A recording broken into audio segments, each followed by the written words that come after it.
Hello friends, आनंद इस side. हम लोग यूपी पीसीएस प्रीलिम्स का 2024 का जो पेपर था उसका इन डेप्थ एनालिसिस कर रहे हैं। उसी के अंतर्गत आज हम लोग इन्वायरमेंट के क्वेश्चन देखेंगे। इन्वायरमेंट से टोटल 10 क्वेश्चन आए थे, तो चलिए स्टार्ट करते हैं। पहला क्वेश्चन देखो। पहला क्वेश्चन मैं आपको बोलूंगा कि देखो, बस आप दिमाग लगाते ही क्वेश्चन हो जाता। ठीक है, सिंपल सी बात ये है।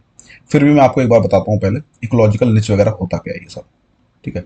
इकोलॉजिकल निच जो होता है वो किसी भी ऑर्गेनिज्म का एक इकोसिस्टम में क्या पोजीशन है और क्या उसका रोल है, वही उसका इकोलॉजिकल निच बोला जाता है। ठीक है। पोजीशन कैसे हो सकती है भाई, वो क्या बोलते हैं, कौन से ट्रॉपिक लेवल पे लाई कर रहा है, ये उसकी पोजीशन हो जाएगी।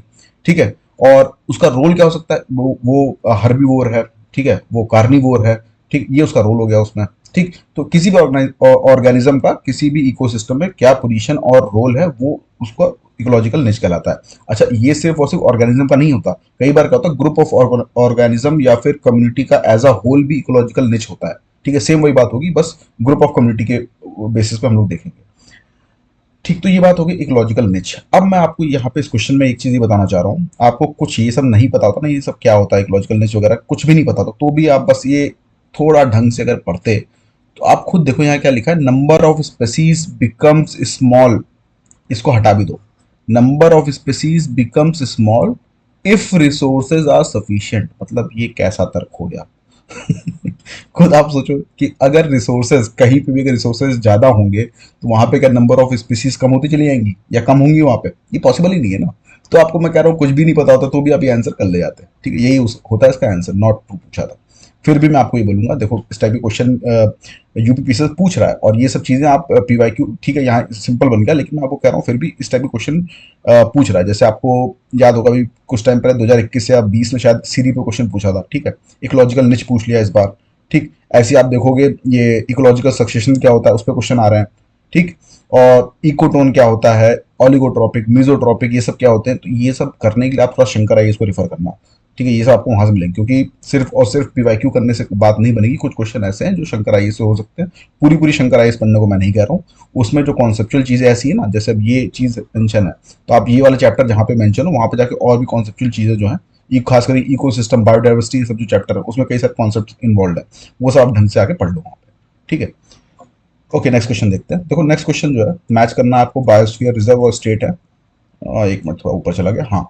बायोस्फीयर रिजर्व और स्टेट है, यहाँ पे आपको मैच करना है। बात देखो सिंपल सी ये है यार, 18 बायोस्फीयर रिजर्व है, घुमा घुमा के पता नहीं कितनी बार क्वेश्चन पूछे गए हैं इस पर।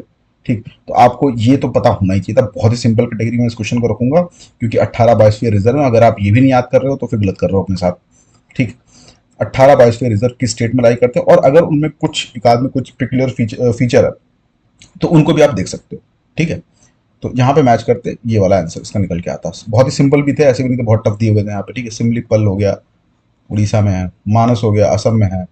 ठीक है, नोकरेक, मतलब सामने सामने लगे हुए हैं। ठीक, इस क्वेश्चन में इसका आंसर गलत मार्क है, इसका आंसर होगा ये वाला। ठीक है, चलो नेक्स्ट क्वेश्चन देखते हैं। The following reasons caused catastrophic coral bleaching and mass coral death in Andaman and Nicobar island. मैं कह रहा हूँ आपको ये कब हुआ था, क्यों हुआ था, पर्टिकुलरली अंडमान निकोबार में ऐसा कुछ हुआ था, ये सब नहीं पता होता। बस इतना पता था कोरल ब्लीचिंग क्या होती है, आपको बस यहाँ पे ये जानना चाहिए था। इतना ही पता होता ये आंसर हो जाता। और इस टाइप के क्वेश्चन आपको गलत नहीं करने चाहिए। देख के डरना भी नहीं चाहिए कि यार यहाँ पे पता नहीं अंडमान निकोबार में मैंने पढ़ा नहीं, ऐसा कुछ हुआ भी था कि नहीं हुआ था। बस मैं आपको ये कह रहा हूँ, इतनी चीज आपको पता होनी चाहिए। कॉन्सेप्चुअल क्लैरिटी अगर रहती, कोरल ब्लीचिंग एग्जैक्टली क्या होती है, क्योंकि देखो पीवाईक्यू में भी आपको पूछा गया है, और जो बच्चे शंकर आईएएस पढ़ते हैं कोई दूसरी बुक पढ़ते हैं, वो भी कोरल ब्लीचिंग जो एक कॉन्सेप्ट है उसको बहुत अच्छे से पढ़ के आते हैं। कोरल ब्लीचिंग में एक सिंपल सा फैक्ट सबको पता है, कई सारे रीजन होते हैं कोरल ब्लीचिंग के, उसमें जो सबसे मेजर रीजन होता है कोरल ब्लीचिंग का, वो होता है temperature rise. Temperature rise, rise in temperature. ठीक है, अगर ओशन में टेम्परेचर बढ़ता है, सी सरफेस टेम्परेचर जिसको बोलते हैं, एसएसटी जिसको बोलते हैं, अगर टेम्परेचर बढ़ रहा है तो वो सबसे ज्यादा बड़ा कॉज है कोरल ब्लीचिंग का।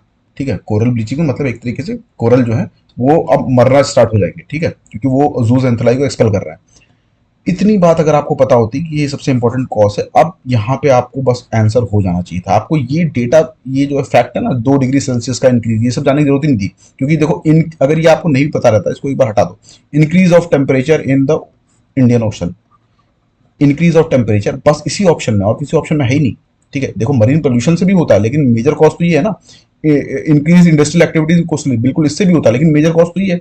अब इसमें तो डिक्रीज की बात कर रहे हैं, इसमें तो इंक्रीज की बात ही नहीं कर रहे हैं। तो बस इतनी बात आपको पता रहती, ये चीज नहीं भी पता रहती, इंक्रीज ऑफ टेम्परेचर, यहाँ से आंसर आ जाना था ये वाला। सिंपल क्वेश्चन है, दिमाग लगाया करो ढंग से, इस टाइप को पढ़ा करो, पढ़ोगे ढंग से और जितना आपका लिमिटेड नॉलेज उसका यूज करोगे तो आंसर तक आप पहुंच जाओगे। ये बहुत जरूरी चीज होती है, ठीक है। हर चीज ऐसा नहीं कि आपको हर एक फैक्ट रखना है, कई जगह दिमाग लगाने पड़ते हैं क्वेश्चन में, ये उसी टाइप के क्वेश्चन है, ठीक। तो इसको आप गलत मत करना, ये टाइप क्वेश्चन, क्योंकि जो सीरियस कैंडिडेट है वो गलत नहीं कर रहे होंगे पेपर में। नेक्स्ट क्वेश्चन देखो, which are the following the correct sequence of phases of biotic succession, ठीक है। इसके बारे में आपको बताना है, इनके फेजेस बताने हैं आपको दिए। देखो थोड़ा मैं टफ बोलूंगा इसको, क्योंकि अब जो शंकराइज नहीं पढ़ के गए होंगे उनको इसके बारे में आइडिया नहीं होगा, लेकिन शंकराइज जो पढ़ते हैं उनको पता होगा। सीरी पे भी क्वेश्चन आया हुआ है प्रीवियसली यूपीपीसीएस में, ठीक है। इस बार उन्होंने ये पूछ लिया इनका कौन सा करेक्ट सीक्वेंस है, ठीक है। जो सक्सेशन होते हैं एक्चुअली दो टाइप के होते हैं, प्राइमरी और सेकेंडरी सक्सेशन होते हैं, जो आपको शंकराइज में मिल जाएगा। इसमें क्या होता है भाई, सक्सेशन में अगर आप देखोगे सबसे पहले एक जो कम्युनिटी होगी कहीं जाके माइग्रेट करेगी, तो ये पहला स्टेज होता है हमेशा, और एट लास्ट वाला जो होता है वो स्टेबलाइज हो जाएगी, पूरी कम्युनिटी वहां पे स्टेबलाइज हो जाएगी। तो ये स्टेज के पहला और आखिरी स्टेज ही होता है, ठीक। तो इस टाइप की चीज मैं आपको फिर वही बोल रहा हूँ, कॉन्सेप्चुअल चीजें अगर आपको पढ़नी ढंग से, थोड़ा शंकराइज जाकर रिफर करो, ज्यादा टाइम लगेगा नहीं इसमें, ऐसा नहीं कि आपको पूरी पूरी बुक पढ़नी है, सिर्फ कॉन्सेप्चुअल क्लैरिटी लेने के लिए जाना है वहां पे, ठीक है। तो इस टाइप के क्वेश्चन आपके गलत नहीं होंगे। नेक्स्ट क्वेश्चन देखो, मैच करना है आपको। चार ऑप्शन थे, देखो इसमें आपको सब कुछ ना भी पता हो ना, थोड़ा सा भी अगर आप सोचते दिमाग लगाते तो आप सही आंसर तक पहुंच सकते थे। सिर्फ दो ऑप्शन अगर आप ठीक से पता होते, एक ये वाला और एक ये वाला। देखो क्रायोफाइट क्या होता है, क्रायो, क्रायो जो होता है ये आइस से रिलेटेड होता है, ठीक है। ये जो वर्ड है ना, वर्ड जो इंग्लिश, थोड़ा इंग्लिश वगैरह ढंग से पढ़ते हैं, क्रायो उनको पता होगा कि ये थोड़ा सा ठंडी चीजों से रिलेटेड क्रायो वर्ड यूज होता है। तो क्रायोफाइट स्टिपी अगर बात हो रही है तो आप खुद देखो ना, क्रायोफाइट ठंडी अगर चीज हो रही है, इसमें ठंडा आपको क्या दिख रहा है, ये तो इंसानों के नाम है यार, ये ठंडे कैसे हो जाएंगे ये दिखेगा ना आपको, आर्कटिक टुंड्रा, ठीक। तो ये क्या होगा, बी का हो गया 4। बी का 4 होते ही अब यहाँ पे आके देखो, बी का 4 का मतलब ये दो बचे, ये चला गया और ये चला गया, बी का 4 हो गया। अब देखो जो पुस्ता ग्रासलैंड है, ठीक है, ये अब दूसरी प्लेस कौन सी बची, यही तो बची ना प्लेस, और कौन सी प्लेस बची, ये तो नाम है ना लोगों के, ये कैसे हो सकते हैं। तो यही तो, अब ये मतलब कैसे सवाल इन्होंने बनाया, और ये आपको गलत भी नहीं करना चाहिए था, बस इतना दिमाग लगा था, पुस्ता ग्रासलैंड कहाँ पे, हंगरी में हो गया, फिर अब दूसरी प्लेस तो ये बची ना, हो गया आंसर। इसी को ट्रिक बोल लो या स्मार्ट वर्क बोल लो, जो भी बोलना आपको, ऐसे सही आंसर तक पहुंचता है, और इस टाइप के क्वेश्चन गलत नहीं होने चाहिए, ठीक है। और हाँ एक चीज आप ये देखो, इस टाइप के जो वो है ना, क्या बोलते हैं, जैसे पुस्ता ग्रासलैंड हो गया, स्टेपी हो गया, ठीक है। एक बार इन्होंने कुछ 2020 में शायद पूछा था, और 2019 में एक क्वेश्चन पूछा था इन्होंने, ठीक है, जिसमें मचरेल के बारे में पूछा था, ठीक। तो इस टाइप के क्वेश्चन अब आप देख के जाओ, क्योंकि और बोआबाब के बारे में पूछा था, बोआबाब के बारे में पूछा था, ठीक है, मचरेल के बारे में पूछा था, ये सब आपको एनसीईआरटी में मिल जाएंगे ये सब, ठीक। जो वेजिटेशन ये अलग अलग टाइप की होती है ना, बायोम जिनको बोलते हैं, बायोम में कौन सी वेजिटेशन है और वो सब चीज़ें हैं, तो ये सब थोड़ा ढंग से करके जाओ, क्योंकि इस पर क्वेश्चन बन रहा है, ठीक। ये क्वेश्चन गलत नहीं होंगे आपके। खैर ये बहुत ही सिंपल था, इसमें अगर आपको नहीं भी पता होता तो भी हो जाना चाहिए था, जितना जैसे मैंने आपको बताया। नेक्स्ट क्वेश्चन देखो, which of the following pair national park दिए हैं, और आपको ये बताना कि वो स्टेट से करेक्टली मैच है कि नहीं। यार बहुत सिंपल क्वेश्चन, नेशनल पार्क भी बहुत क्वेश्चन आते हैं, मैंने बायोस्फीयर रिजर्व को आपको बता ही दिया कैसे याद करना है। नेशनल पार्क के लिए एक काम ये करना, जो पीवाईक्यू में जितने नेशनल पार्क होंगे ना उनको ढंग से कर लेना, वही आपको काम करना है, एक तरफ नेशनल पार्क दूसरी तरफ स्टेट, और कुछ पिक्यूलियर चीज अगर वहां पे है तो वैसे, जैसे इराविकुलम नेशनल पार्क है, ठीक है। तो नीलगिरी ताहर के लिए वो, ताहर के लिए वो बहुत फेमस है, वो गोट होती है वहाँ पे जो नीलगिरी उसमें पाई जाती हैं, ठीक। इस टाइप के जो स्पेशल यूनिक फीचर होते हैं उनको आप थोड़ा ढंग से देखना। इतना काम कर लो, पीवाईक्यू के थ्रू ही सारे नेशनल पार्क बैठ के याद करोगे नहीं, आई गेस वो पता नहीं कितने होंगे, 100 के ऊपर ही होंगे, तो अब सारे याद करने नहीं, इतने वाले याद कर लो बस आप। ये देखो, अगर आपको पिन वैली में कंफ्यूजन भी हो रहा था ना, मैं मानता हूँ कुछ बच्चों को कंफ्यूजन रहा होगा, एक्चुअली ये हिमाचल प्रदेश में, लेकिन कुछ को हिमाचल और जम्मू में कंफ्यूजन रहा भी होगा। तो मैं आपको एक चीज बताऊँ, अगर आप बस बाकी ऑप्शन एलिमिनेट करते हो जाता। आपसे नॉट करेक्ट पूछा, राजा जी सबको पता होता है, बहुत सिंपल है, उत्तराखंड है, बांदीपुर कर्नाटक में, सिमलीपल उड़ीसा में, तो ऑब्वियस बात है पिन वैली कहाँ पे, जम्मू कश्मीर में नहीं होगा, ठीक। ऐसे आंसर हो जाता है ये वाला। ओके नेक्स्ट क्वेश्चन देखो, what does IPCC emphasise regarding reduction in GHG emissions, ठीक है। आईपीसीसी क्या बोलता है कि रिडक्शन जो है जीएचजी एमिशन में कैसे रिडक्शन होना चाहिए।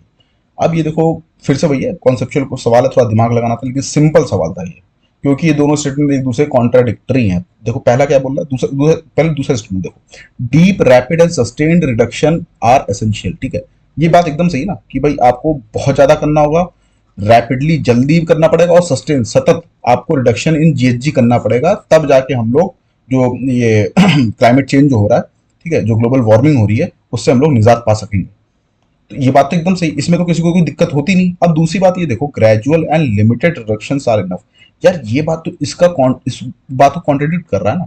ये कह रहा है कि डीप और रैपिड होना चाहिए, ये कह रहा है लिमिटेड होना चाहिए। ये कह रहा है रैपिडली होना चाहिए, ये कह रहा है ग्रेजुअल आराम आराम से धीरे धीरे होना चाहिए। ठीक है, तो ये बात तो हो ही नहीं सकती ना, क्योंकि कॉन्ट्रडिक्ट कर रही है इस चीज को। तो बस हो गया आंसर ये। अब इसके लिए आप क्या पढ़ाई करोगे?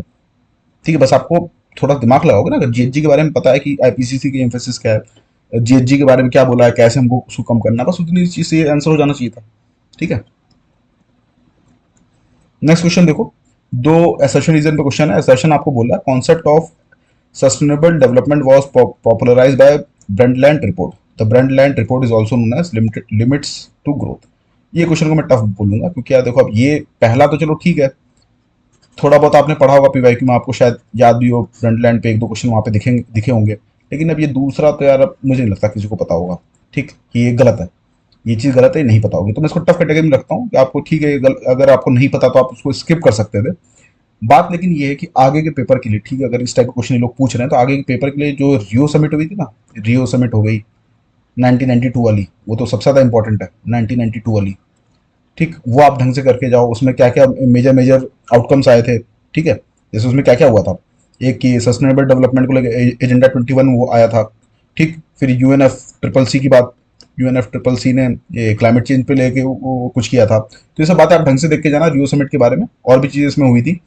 ये एक चीज़ आप देखना रियो समिट वाला, और ऐसे ही इसके आगे पीछे जो भी सस्टेनेबल डेवलपमेंट को लेके जो चीज़ें हुई होंगी, उसको आप कहीं से देख लो। ठीक, वो आपको मिल जाएगा, आप गूगल करना, आपको ये पूरी डेटा इस पे मिल जाएगा। ठीक है, इतना काम करके जाना। क्वेश्चन नंबर 9 देखो, which measures are essential to achieve goal 4 of SDG target 2030।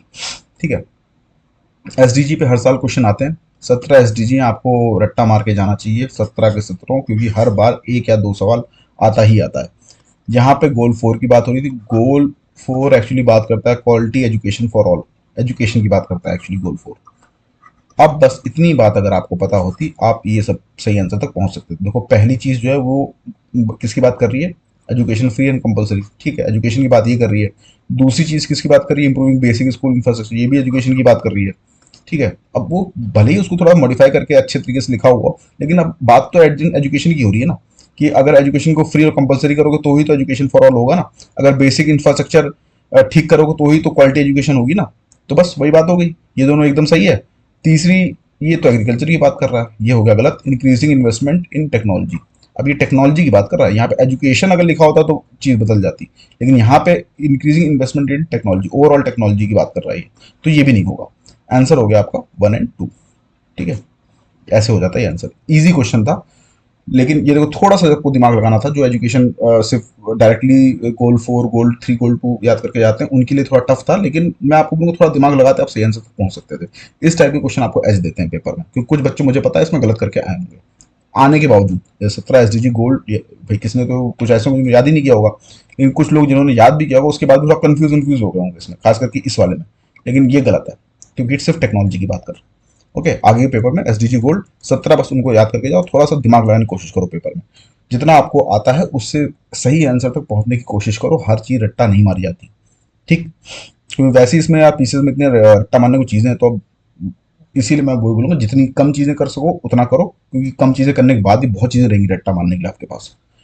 Okay, अगला क्वेश्चन देखो, बहुत ही सिंपल है। सीधे से उन्होंने जो पहली बात बोली, CO2 SO2 और NO2 gases get dissolve in rain water and produce acid rain. बिल्कुल सही बात है, जनरल स्टेटमेंट एसिड रेन के बारे में, ये सब डिजॉल्व होती है रेन वाटर में, तभी एसिड रेन प्रोड्यूस होता है।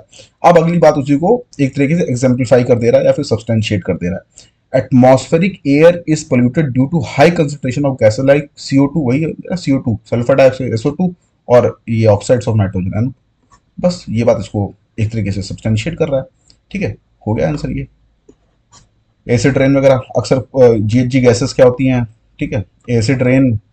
ठीक है, ऐसे ही ये मॉन्ट्रियल प्रोटोकॉल वगैरह में ये जो आपकी वो हैं, ठीक है, उनको अच्छे से ओजोन डिप्लीटिंग गैसेस जिनको बोलते हैं।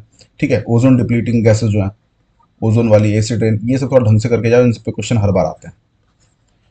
ओके फाइन, तो इसी के साथ आज इन्वायरमेंट कंप्लीट होता है। इन्वायरमेंट के साथ साथ एक्चुअली हमने सारे क्वेश्चन देख लिए इस सीरीज में, जो हम 2024 का जो प्रीलिम एनालिसिस कर रहे थे उसमें हमने सारे क्वेश्चन अब देख लिए। ठीक है, फाइनली मैं आपको ये बोलूंगा कि अब आखिरी के 50 दिन की स्ट्रेटजी वीडियो भी मैंने डाल दी है, आप उसको ढंग से देख के जाओ। बहुत जरूरी वीडियो है वो आपके लिए, क्योंकि वो एग्जाम में आपके 4-5 नंबर जो एक्चुअली होने ना होने में जो अंतर क्रिएट होते हैं ना, वो बहुत क्रूशियल होते हैं। और ये कई बार क्या होता है कि लास्ट में जो आप प्रिपरेशन स्ट्रेटजी रखते हो, ठीक से आप रिवाइज नहीं कर रहे हो, आप पढ़ते चले गए, आपने रिवाइज नहीं किया, आपकी जो स्ट्रेंथ और वीकनेस थी, खास करके जो वीकनेस उस पर आपने काम नहीं किया, एग्जाम की डिमांड क्या थी, आपने उसको ठीक से केटर नहीं किया, तो ये सब गलतियां हो जाती हैं आखिरी 50 दिन में। तो मैंने बस उसी के अराउंड बात करी उस वीडियो में, आप उसको 100% देखना। इसके साथ साथ मैं आपको एक चीज़ और बताऊंगा, हमने मंथली करंट अफेयर्स का एक इनिशिएटिव लॉन्च किया, इसमें हम लोग फ्री में पीडीएफ आपको मिलती है मंथली करंट अफेयर्स की, उस पर एमसीक्यू रहते हैं 120+, वो सब फ्री है। आप टेलीग्राम ग्रुप पे जाओ, उसको डाउनलोड करके देखो। वीडियो वीडियो एनालिसिस भी उस पर हमने डाला हुआ है, आप जाके वीडियो भी देख सकते हो, मिल जाएगा आपको डिस्क्रिप्शन बॉक्स में। ठीक है, ओके। तो जाने से पहले मैं मेरी आपसे बस एक रिक्वेस्ट है, ये आप इस चैनल को सब्सक्राइब करिए और टेलीग्राम पे जाके भी आप सब्सक्राइब करके मटेरियल अपने प्रिपरेशन के लिए यूज़ करिए। ठीक है, all the best, thank you.